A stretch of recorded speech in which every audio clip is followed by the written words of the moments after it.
Hiện nay có rất nhiều ứng dụng quản lý thi trắc nghiệm. Tuy nhiên trên thực tế mình dùng thì mình thấy cái trang web đó là livequiz.com này khá ổn. Nó có thể dùng được cả trên điện thoại lẫn máy tính. Đặc biệt là hiện nay nó đang được miễn phí nên mình xin được giới thiệu tới các thầy cô giáo. Khi thầy cô muốn sử dụng trang web này, các thầy cô sẽ làm được những gì? Mình xin đưa ra các nội dung cụ thể như sau. 1. Đăng ký cho giáo viên chính và các giáo viên khác. 2. Đó là tạo các lớp học. 3. Là tạo bài kiểm tra cho học sinh thi. Thứ tư, đó là phần thư viện câu hỏi và dạy online đã tích hợp 3 phần mềm Zoom Meeting và Microsoft Teams. Mời các thầy cô vào phần thứ nhất, đó là đăng ký cho giáo viên chính và các giáo viên khác. Trong phần đăng ký này thì các thầy cô sẽ chọn phần đăng ký miễn phí. Trong phần đăng ký thành viên này, các thầy cô sẽ có 2 cách đăng ký. Tuy nhiên 2 cách đăng ký này nó đưa ra kết quả khác nhau nhé. Cách thứ nhất là các thầy cô sẽ đăng ký trực tiếp trên tài khoản livequiz. Các thầy cô sẽ nhập tên vào. Ví dụ mình nhập tên là Nga này và họ đó, email. Ví dụ mình sẽ nhập cái mail đó là Phạm Nga qplt@gmail.com. Tiếp đó là số điện thoại và mật khẩu.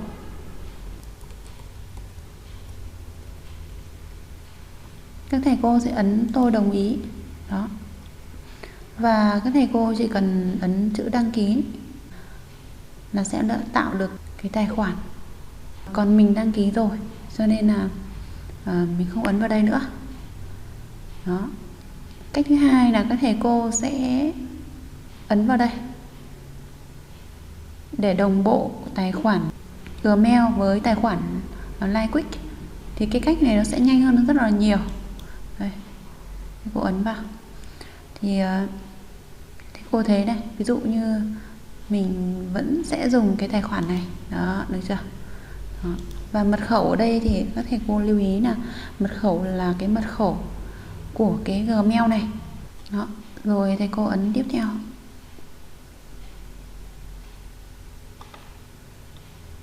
Thầy cô kéo xuống và ấn tiếp tục. Đó, như vậy là chúng ta đã đăng ký xong. Cái việc đăng ký bằng Gmail là rất là nhanh.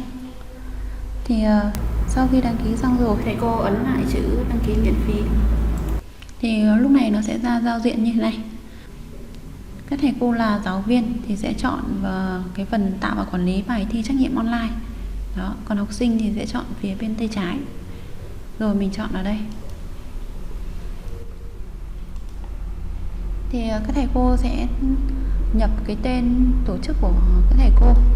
Ví dụ như mình ở trường Trung học cơ sở Quảng Phú, mình đã có nick rồi cho nên là mình sẽ để cái này là trường Trung học cơ sở Quảng Phú 3 đi đó. Thì hiện tại mình đang là giáo viên trung học cơ sở thì mình ghi là giáo viên trung học cơ sở đó. Và các thầy cô sẽ ấn hoàn thành đó. Thì cái giao diện ban đầu như nó sẽ như thế này.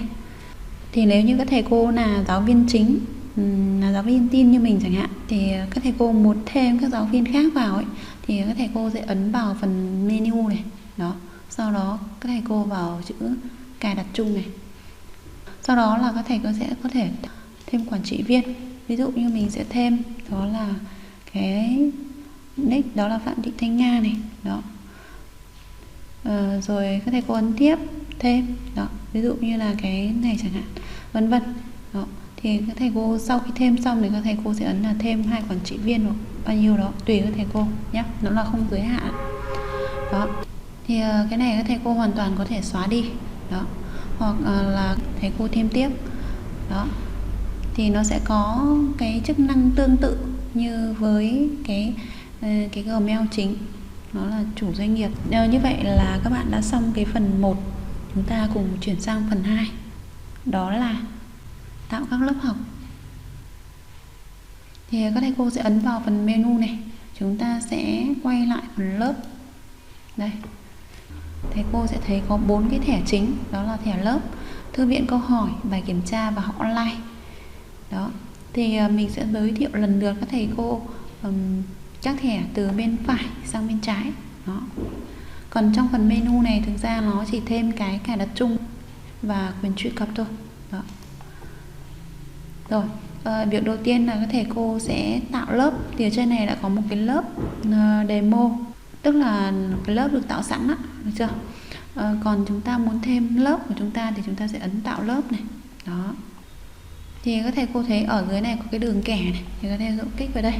Ví dụ như mình muốn tạo lớp, ví dụ như là lớp 6A chẳng hạn. Đó, ra ghi vào. Do cô phần mô tả ngắn gọn này mình sẽ ghi là ví dụ như là do cô Yến chủ nhiệm chẳng hạn. Đó, các thầy cô sẽ kéo cái thanh này xuống, thầy cô ấn chữ thêm. Đó, thì các thầy cô thấy là nó đã đưa các thầy cô đến cái phần lớp 6A luôn. Và tại đây chúng ta có thể thêm thành viên, tức là thêm học sinh đó, rồi thêm tài liệu. Đó, thì thêm thành viên, các thầy cô sẽ ấn vào dấu cộng để chúng ta thêm học viên. Rồi trong phần này thì các thầy cô sẽ có 3 cách để thêm học viên. Cách thứ nhất đó là thầy cô nhập email trực tiếp của học sinh vào đây.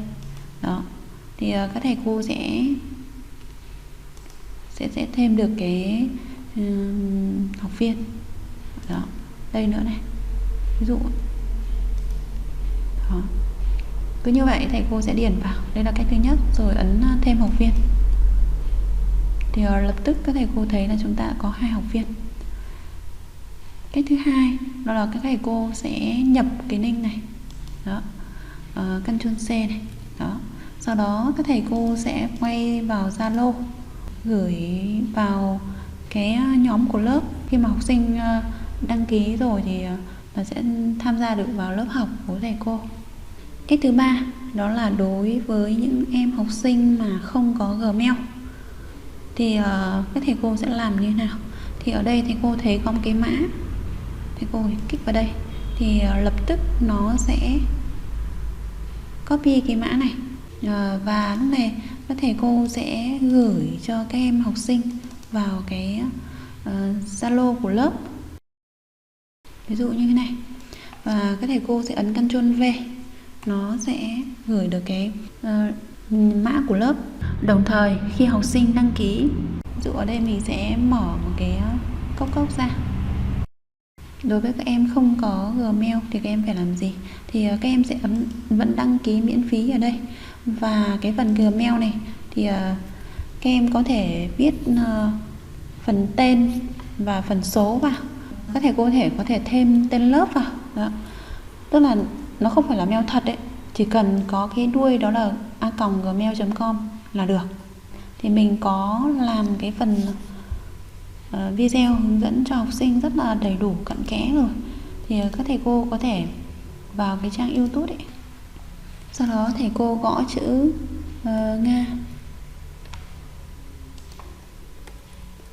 CLTT.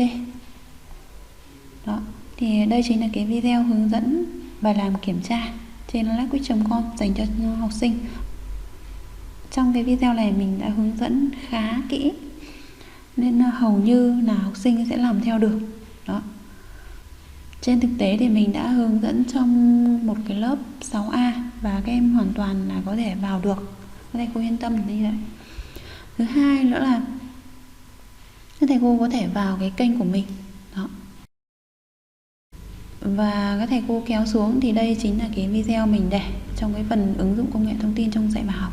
Đó, mở cái video lên rồi ví dụ như là thầy cô sẽ ấn vào chia sẻ này. Đó, sao chép cái đường link này rồi các thầy cô gửi vào nhóm cho học sinh. Đó, thì các em sẽ xem được cái video của mình hướng dẫn. Rồi, ok, như vậy chúng ta đã xong phần 2 tạo lớp học. Mời các thầy cô chuyển sang phần 3 tạo bài kiểm tra, chấm bài cho học sinh. Thì trong phần này các thầy cô lên chuẩn bị cho mình một cái bài kiểm tra. Có thể là chỉ có trắc nghiệm không thôi cũng được, hoặc gồm cả trắc nghiệm lẫn tự luận. để chúng ta thực hành luôn. Rồi, ở đây mình sẽ xin phép chuyển sang cái mail mà mình đã thêm được cái lớp 6A rồi.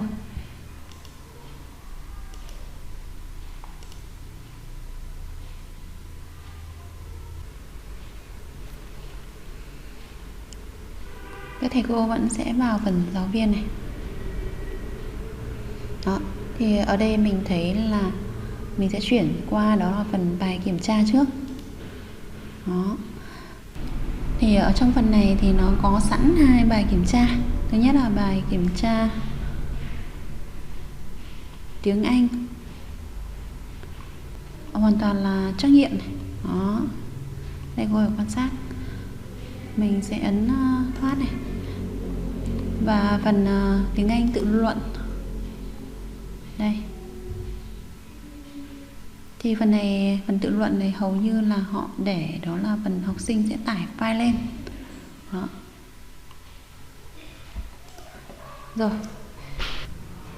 Rồi trong phần này mình sẽ hướng dẫn các bạn tạo một cái bài kiểm tra như thế nào.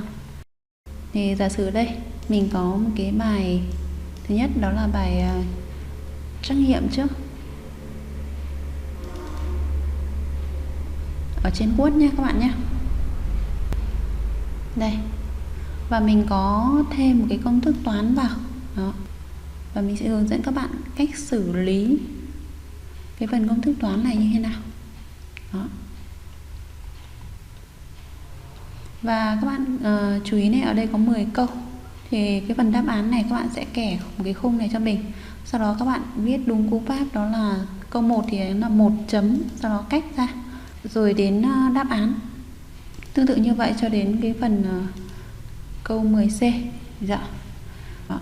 Sau đó các thầy cô sẽ vào file, chọn CS. Ví dụ như mình vẫn để ở phần desktop Netquik giáo viên thôi, rồi mình sẽ ấn vào phần zip pc. Đó, thì nó sẽ tạo lên như thế này. Cái giao diện nó thông thường giống như thầy cô. Sau đó các thầy cô nhìn vào phần CS Type thì các thầy cô kích vào đây và chúng ta sẽ tìm đến cái chế độ đó là PDF, thì các thầy cô kích vào. Đó, rồi thầy cô ấn thì các thầy cô có thể đổi tên cũng được. Ví dụ như ở đây mình sẽ để là phút tin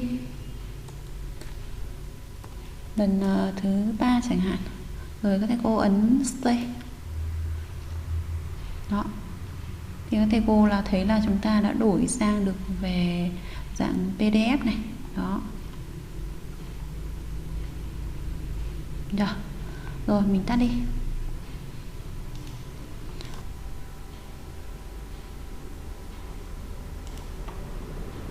Rồi thầy cô sẽ ấn vào chữ tạo bài kiểm tra. Thầy cô sẽ nhập cái tiêu đề bài kiểm tra. Ví dụ ở đây mình sẽ nhập là kiểm tra 15 phút lần thứ 3 đi. Tiếp theo đó là phần danh mục. Thì mới đầu thì các thầy cô có thể là chưa có cái phần danh mục này, thì mình sẽ hướng dẫn các thầy cô sau. Thì các thầy cô có thể để trống cũng được. Đó. Tiếp thì các thầy cô sẽ chọn cái lớp làm bài này. Ví dụ ở đây mình sẽ ấn thêm lớp. Ví dụ mình chọn lớp 6A này, rồi lớp 6B này. Nếu như thầy cô không muốn lớp 6B thì có thể ấn vào đây. Đó, thì nó sẽ quay trở về đến đây. Đó. Sau khi chọn lớp xong thì thầy cô ấn đóng. Đó. Thì các thầy cô thêm được cái lớp làm bài, đó là lớp 6A. Tiếp theo đó là cái phần thời gian làm bài. Thì thời gian làm bài các thầy cô là đề 15 phút, nhưng thầy cô sẽ để là 15 phút thôi. Đó. Còn nếu thầy cô không muốn giới hạn thời gian làm bài là 15 phút thì các thầy cô sẽ tích sang bên này, thì nó sẽ không phải là 15 phút mà là nó sẽ là gì? Không giới hạn làm bài. Đó. Cái thời gian công bố, ví dụ như là hôm nay là ngày 19 tháng 3 thì thầy cô muốn là 8 giờ tối nay học sinh sẽ vào làm bài, thì thầy cô sẽ ấn vào đây, chọn là 08. Đó. Và chúng ta sẽ chọn cái này không phải là buổi sáng, SA là buổi sáng, còn thầy cô sẽ có thể kích vào đây, chọn đó là buổi chiều, CH là buổi chiều. Đó. Tức là 8 giờ chiều đấy. Và thời gian kết thúc đóng cái bài kiểm tra này. Ví dụ mình muốn để cho các em có thể là vào muộn một chút, hoặc là do mạng lỗi vân vân, thì thầy cô có thể để tầm đến 8 giờ 30 phút thì các thầy cô sẽ đóng bài kiểm tra. Đó. Và hoặc là các thầy cô cũng chọn là không giới hạn thời gian, tức là chúng ta sẽ để các em có thể luyện tập đi luyện tập lại. Đó. Tiếp theo đó là phần cài đặt khác. Các thầy cô lưu ý nhé, chúng ta sẽ kích vào phần mũi tên ở bên này. Đó. Thì ở đây các thầy cô cái phần số câu trả lời trên một hàng các thầy cô để nguyên, số câu hỏi trên trang làm bài các thầy cô cũng để nguyên cho mình. Tiếp theo là phần trộn câu hỏi. Thì nếu các thầy cô không trộn thì học sinh có thể coi bài của nhau, nên các thầy cô có thể chọn là trộn câu hỏi hoặc là trộn câu hỏi và câu trả lời luôn. Thì trong phần này mình sẽ chọn hướng đó là trộn câu hỏi và câu trả lời chẳng hạn. Đó. Tiếp theo đó là cái phần số thứ tự câu hỏi, thì các thầy cô để là ABC hoặc là 1, 2, 3 ABC viết thường để các thầy cô. Số lần lặp bài thì các thầy cô số lần lặp bài thì các thầy cô muốn các em có thể làm lại 2 lần thì các thầy cô ấn là 2, còn nếu không thì chúng ta sẽ để là 1. Với những bài kiểm tra thật thì các thầy cô có thể để là 1 lần thôi. Đó.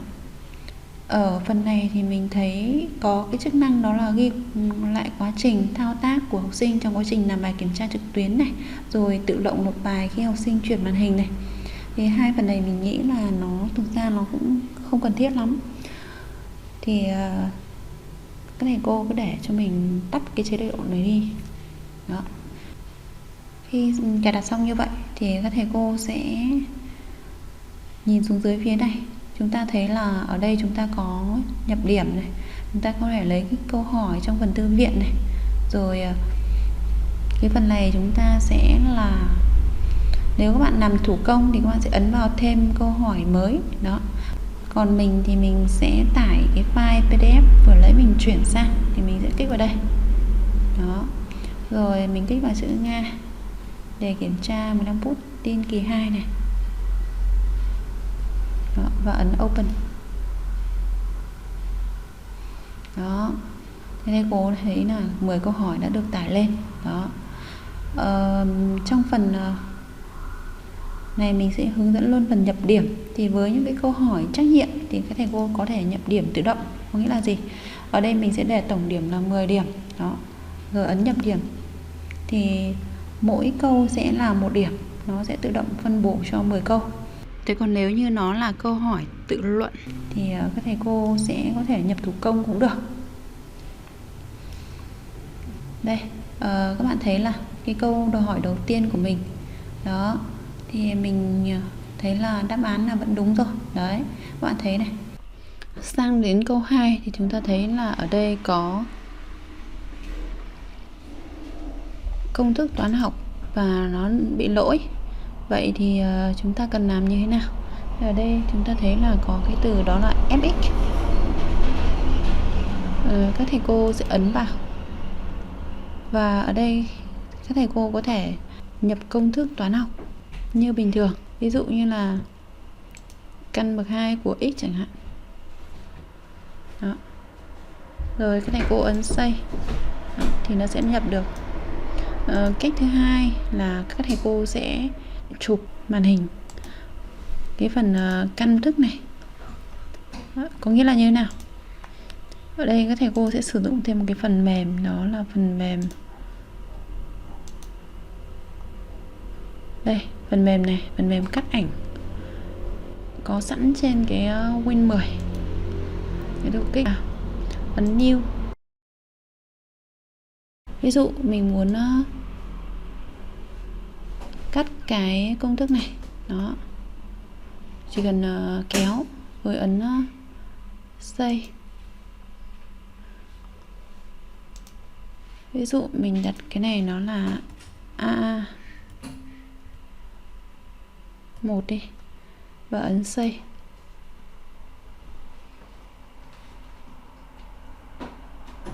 Giả sử mình tắt cái này đi.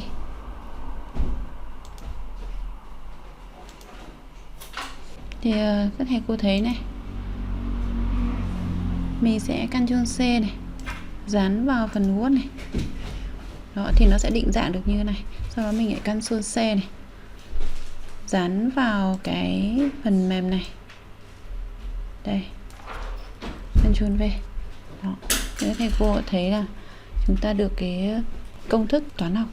Tương tự với phần đáp án, chúng ta cũng sẽ có cái ảnh của phần đáp án. Rồi Ctrl V vào đây. Đó, thì chúng ta sẽ được cái cách để hiển thị công thức toán.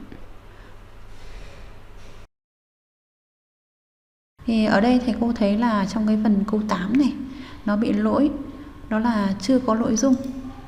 Đó, thì ở đây có một điều đặc biệt là nếu như mà câu lỗi như thế này thì thầy cô hoàn toàn có thể vào Word này. Đó là câu số 8. Đó, thầy cô sẽ copy đây, ví dụ như cái này chẳng hạn. Copy cái hình ảnh này vào Ctrl C này, rồi quay lại đây. Thầy cô ấn vào đây, ấn Ctrl V này. Đó, thì cũng sẽ có lựa chọn. Đó, Ctrl V. Tương tự như vậy. Thế với những cái câu này, giả sử thầy cô mà có sai với cái nội dung á, thì thầy cô hoàn toàn có thể sửa lại. Đó, vân vân. Nó không như cái trang K12 online, đó là nó đưa hình ảnh toàn bộ lên. Đó, mình thấy cái này nó hay hơn hẳn, vượt trội hơn hẳn so với một số cái phần mềm. Đó, sau khi mà thầy cô kiểm tra lại tất cả cái phần này thì các thầy cô sẽ đăng bài. Đó. Còn ví dụ ở đây mình muốn thêm đó là câu hỏi tự luận chẳng hạn, thì làm như thế nào? Thì ở đây các bạn có thể ấn vào thêm câu hỏi mới này. Đó, thì phần này thầy cô thấy là nó sẽ có 3 loại câu hỏi. Thứ nhất là chọn nhiều kết quả này, thứ hai là trả lời ngắn, và câu hỏi tải file lên á. Đó, thì với câu hỏi trả lời ngắn này thì các thầy cô thấy là thầy cô sẽ nhập nội dung câu hỏi đây, ví dụ như là gõ nội dung bài thơ Cảnh Khuya chẳng hạn của Hồ Chí Minh, vân vân. Đó, và học sinh nó sẽ trả lời ở đây, bởi vì trong cái phần trả lời ngắn này nó sẽ giới hạn khoảng độ 500 ký tự. Đó, các thầy cô lưu ý nhé. Tiếp theo, ví dụ như là sẽ chọn một cái câu up file. Đó, thì học sinh sẽ lưu bài dưới dạng file Word á, hoặc là PDF, một số định dạng. Thì học sinh có thể tải file tại đây. Câu hỏi thì các thầy cô ấn tương tự thôi, chưa? Ngoài ra các thầy cô ở đây thì cũng có thể là chữ đậm, chữ nghiêng, rồi kiểu chữ, vân vân. Đó, sau khi các thầy cô mà kiểm tra xong nội dung câu hỏi và đáp án thì các thầy cô sẽ ấn đăng bài. Thì thầy cô thấy là cái câu hỏi này khi mà thêm câu hỏi vào thì đương nhiên là nó sẽ, các thầy cô sẽ thấy là những cái phần này chúng ta phải điền tay, bởi vì nó có câu hỏi tự luận á. Đấy, trên máy nó sẽ không thể hiểu được. Ví dụ mình nhập điểm lại này, xem nó có hiểu không? À, nó vẫn hiểu đây này. Nó sẽ chia tổng ra. Đó, rồi mình sẽ ấn đăng bài nhé. Đó, thầy cô thấy là cái bài nó đã được hiện lên, và học sinh sẽ thấy cái bài này và học sinh sẽ làm. Thì giống như là mình đã có cho học sinh thi phần lịch sử của mình đây, thì mình có để cho học sinh làm cái bài kiểm tra 15 phút này. Đây, thì các thầy cô thấy này, đây là bài kiểm tra của mình. Đó, và đây là bài nộp của học sinh. Đó, thì điểm của các em nó đã được hiện lên này. Đó, thế bình thường thì cái này nó sẽ ấn vào đây. Bình thường thì nó sẽ chưa xác nhận kết quả thì các thầy cô kiểm tra bài của học sinh, sau đó các thầy cô ấn xác nhận kết quả. Đó, Các thầy cô có thể chấm lại điểm. Đấy, có thể tải về. Rồi, mình sẽ tắt cái phần này đi. Rồi, chúng ta sẽ sang phần cùng là phần 4. Đó là phần thư viện câu hỏi và học online. Thì với phần thư viện này thì ban đầu thì nó sẽ không có những cái câu hỏi này, thì các thầy cô sẽ ấn vào chữ tạo câu hỏi. Đó. Các thầy cô có thể tải file PDF như phần tạo bài kiểm tra để có được những cái thư viện trên cái trang LiveQuick này. Đó. Và phần danh mục này thì các thầy cô sẽ ấn vào chữ tạo danh mục. Ví dụ như mình có môn tin học thì mình dạy tin học ấy, thì mình sẽ tạo danh mục là tin học. Ngoài ra các thầy cô có thể ấn là theo chương 1, chương 2 gì đó. Đó, cho dễ tìm. Ấn thêm. Đó. Thì sẽ hiện lên cái danh mục ở đây. Đó. Rồi phần nhóm. Thầy cô cũng có thể tạo nhóm này. Ví dụ ở đây mình đã tạo nhóm, đó là nhóm bài 1. Đấy, vân vân. Rồi, cuối cùng đó là phần học online. Thì ở đây các thầy cô sẽ ấn chữ thêm lịch học. Phần tiêu đề, các thầy cô sẽ chọn, ví dụ như là mình dạy tiết 2 chẳng hạn, thì mình ghi là tiết 2. Thời gian là từ 8 giờ 0 phút đi. Và buổi sáng thì các thầy cô ấn vào đồng hồ này. Đấy, chọn buổi sáng này. Đó. Đến 8 giờ 45 chẳng hạn. Đó. Chọn tiếp là đến buổi sáng vào ngày 21 đi. Đó, tháng 3 rồi. Và ở đây nó có tích hợp 3 phần mềm dạy online được sử dụng nhiều nhất hiện nay, đó là Microsoft Teams này, Zoom này, Google Meet. Thì ở đây mình dùng Google Meet nên mình sẽ chọn Google Meet này. Đó. Rồi các bạn sẽ chọn lớp học. Ví dụ ở đây mình sẽ chọn lớp 6A này. Đó. Thì cái màn hình của mình hơi nhỏ một chút, nó sẽ không hiện lên, thì các bạn sẽ ấn Ctrl này cộng với nút giữ chuột cho nhỏ lại. Đó. Thì các bạn sẽ ấn nút đóng cho mình. Đó. Sau đó là các thầy cô ấn chữ thêm. Thì cái phần mềm này, cái tài khoản này của mình mới á, mình chưa kết nối Google Meet ấy. Đó, cho nên nó sẽ bị như thế này. Đó, ấn thêm lại lần nữa này. Đó, thì như vậy là chúng ta tạo lịch thành công này. Và các thầy cô có thể ấn vào lớp. Đó. Và ở đây các thầy cô sẽ sử dụng dạy học online như bình thường thôi. Rồi, như vậy là mình đã hướng dẫn các bạn làm quen với phần mềm LiveQuick. Và mình thấy cái phần mềm này khá ổn. Video của mình đã khá dài. Các thầy cô có thắc mắc gì có thể để lại phần comment cho mình ở phía dưới. Hẹn gặp lại các thầy cô ở những cái video sau.